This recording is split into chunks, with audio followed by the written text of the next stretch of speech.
안녕하세요. 닥터 J 장의사입니다.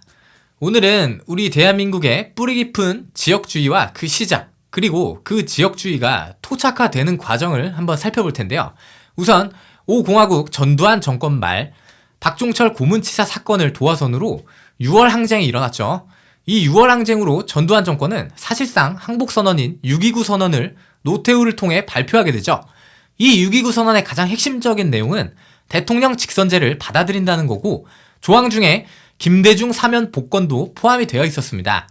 이에 따라서 개헌이 이루어지고 대통령 선거를 실시하게 되는데요. 이 당시 국민들에겐 민주화의 염원이 있었고, 이번에야말로 문민 민주화 정권이 이루어질 것이라 생각했는데, 전두환의 집권 여당인 민정당에서는 노태우 후보를 내세웠고, 이제 신민당에서 갈라져 나온 통일민주당은 김대중이 이제 정치 표면에 나설 수 있게 되면서 김영삼과 김대중 둘 중 누가 나오느냐가 문제가 됩니다.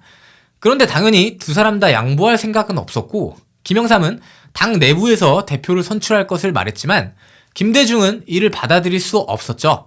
김대중은 이제야 사면 복권돼서 활동하는데 이미 당 내부 기반을 닦아놓은 김영삼과 당 내부에서 경쟁을 하게 되면 이길 수가 없었습니다.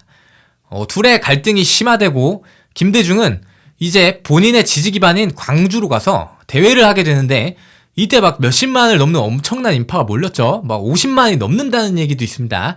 김영삼도 부산으로 가서 집회를 여는데 100만 명이 몰렸다는 얘기가 있습니다. 이것은 말하자면 자신들의 연고지에서 세를 과시하기 위한 것인데요. 민주화 인사들에겐 이 둘이 연합하는 것이 무조건 절실하던 시기에 이 양 김씨가 분열하고 있었던 것이죠. 이러한 행보는 본격적인 지역주의가 표면으로 나오는 사건이 되었습니다. 김대중은 결국 탈당하여 10월 말 평화민주당, 평민당을 만들어 출마 의사를 밝힘으로써 양김은 완전히 돌아서게 됩니다. 양김의 분열은 단순하게 김영삼, 김대중 두 사람만의 싸움이 아닙니다. 공통의 적을 상대로 싸우던 민주화 세력들까지 분열하게 되는 결과를 낳았죠. 김대중은 이때 지역주의에 기반한 사자필승론을 내놓게 되는데, 각 유력 후보들이 난립하여 싸운다면 호남의 표와 서울에서 승리하고, 충남의 표는 김종필 후보가 가져가주고, 영남의 표는 김영삼과 노태우가 서로 분산해 줄 테니 승리할 수 있다는 궤변이었습니다. 지금 민주화에 대한 국민들의 염원과 애당초 13대 대선은 6월 항쟁이라는 전국적 항쟁의 결과로 얻어낸 것이라는 걸 생각하면 김영삼, 김대중은 무조건 승리에 최대한 다가갈 수 있는 단일화의 방법을 선택해야 했으나 이를 서로의 야심으로 하지 못했고, 더군다나 사자필승론은 대놓고 지역주의를 밖으로 꺼낸 논리입니다. 김대중 사면 복권을 망설이지 않고 6.29 선언에서 꺼낸 건 전두환 입장에서도 그게 꼭 필요했기 때문입니다. 민주화 진영의 분열을 의도적으로 노린 부분도 분명히 있죠. 그리고 전국은 정확하게 그렇게 흘러갔고, 실제로 김영삼은 광주 유세를 하기 위해 광주로 가는데 엄청난 야유를 받고, 연단으로 올라가는 것조차도 계란과 피켓, 심지어 돌을 던지는 사람도 있었고 폭력 사태까지 일어납니다. 김영삼은 연단에서 광주 여러분, 이러는 것은 여러분들께 전혀 도움이 되질 않습니다 라고 소리치기까지 했죠. 김대중 대통령의 유세에서도 지역에 따라 이런 비슷한 일들이 계속 발생했습니다. 문제는 전두환과 노태우 측은 이를 적절히 이용하기만 하면 되는 상황이었다는 겁니다. 실제로 당시 공중파 방송은 연일 이어지는 폭력 사태를 대대적으로 보도했고, 지역 감정이 사회적으로 떠오르기 시작했죠. 자, 그럼 13대 대선이 어떻게 되었는지를 한번 볼까요? 결과는 노태우가 36.6%로 1위, 김영삼이 28%로 2위, 김대중이 27.1%로 3위로 끝났습니다. 사자필승론은 김영삼 후보조차도 이기지 못했죠. 자, 그러나 세부적으로 봐야 합니다. 우선 13대 대선의 투표율은 무려 89.2%, 엄청나죠? 거의 90%대의 투표율입니다. 자, 지역별로 보면 서울은 32.6%로 김대중 후보가 1위, 예상대로 1위를 차지했지만 사실 큰 차이가 나질 않죠. 예상보다 훨씬 적게 가져갔습니다. 인천은 노태우 후보 1위, 경기도 노태우 후보 1위, 경기는 차이가 좀 나죠. 강원은 압도적으로 노태우 후보가 1위를 차지합니다. 자, 이제부터 각 후보들의 지지 기반 지역인데, 예상대로 충남은 45%로 김종필 후보가 1위, 1위지만 여기도 그렇게 크게 가져가지는 못했습니다. 충북은 그럭저럭 큰 차이로 노태우 후보가 1위입니다. 자, 이제 호남권. 일단 광주는 무려 94.4%로 김대중 후보 1위, 전남 90.3%로 김대중 후보 1위, 전북 83.5% 득표로 역시 1위. 그야말로 싹쓸이죠. 자, 대구와 경북은 각각 70.7%, 66.4%로 노태우 후보 1위, 부산, 경남은 각각 56%, 51.3%로 김영삼 후보 1위.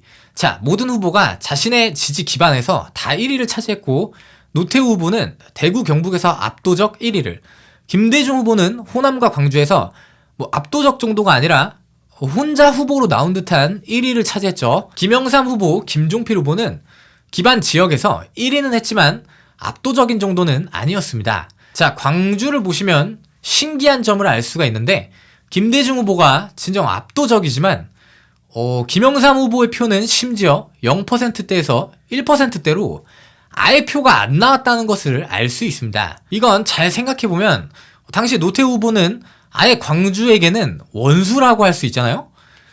그런데 그런 노태우 후보의 득표는 4.8%로 0.5%의 김영삼 후보보다 훨씬 높습니다. 전남은 또 8%가 나왔지만 김영삼 후보는 1.5%죠. 자, 대구, 경북에서의 김대중 후보의 표는 처참하고, 부산, 경남은 조금 낮지만 마찬가지로 처참하죠.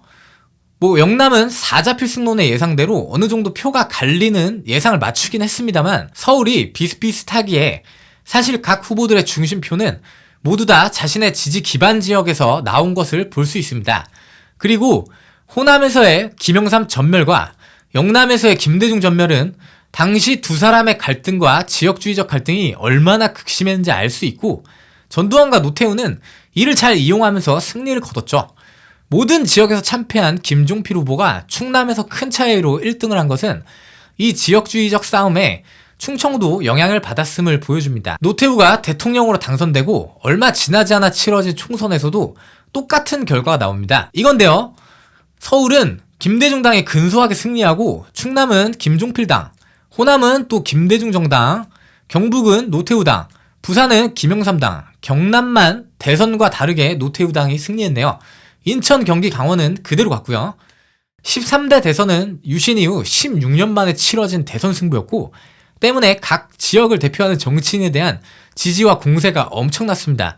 물론 지역 감정은 그전부터 호남 불균형 투자라든가 김대중 탄압 등 여러 가지 이유가 있었고, 부산, 경남도 부마항쟁이 일어나게 된 결정적인 계기가 김영삼에 대한 탄압이었죠. 그러나 지역주의와 지역 감정은 어느 정도 정치권에 의해 과열되고 표면화되었다는 것을 잊어서는 안 됩니다. 또 그걸 중간에서 적극적으로 부추기고 이용한 세력이 있었다는 것도 잊어서는 안 되겠죠. 이후 김영삼은 확실한 승리를 위해 3당 합당을 하게 되는데, 이건 사실 충청, 영남 전체를 지지 기반으로 삼은 거라 김영삼을 김대중이 이길 수가 없었습니다. 이후 대선에서 김대중은 정신을 차리고 독자 노선이 아니라 김종필을 섭외해서 싸운 후 실제로 이해창에게 이겼죠. 13대 대선은 대한민국의 지역주의가 심화된 싸움이었고, 처음으로 정치권과 일반 시민들 사이에서 폭발했던 사건입니다. 제 세대가 이제 대선에 나올 때쯤이면 서울과 경기권을 중심으로 앞선 지역주의가 어느 정도 없어질 거라고 생각합니다만, 아직은 앞선 세대들에게 심하게 남아있죠. 다만 시민들의 힘으로 쟁취해낸 대선을 서로 갈등과 반목만을 일삼다가 결국 민주화 정권을 창출하지 못한 것은 양김씨의 씻을 수 없는 국민에 대한 죄이며, 지역주의가 처음 표면에 등장하게 된 것도 대선에 폭력 사태가 있었던 일에도 책임이 있습니다. 6월 항쟁은 국민들이 군사정권에 맞서 쟁취한 큰 승리였지만, 황당하게도 민주화를 위한 투쟁에선 승리했는데도 민주화 정권을 수립하는 데에는 패배했습니다.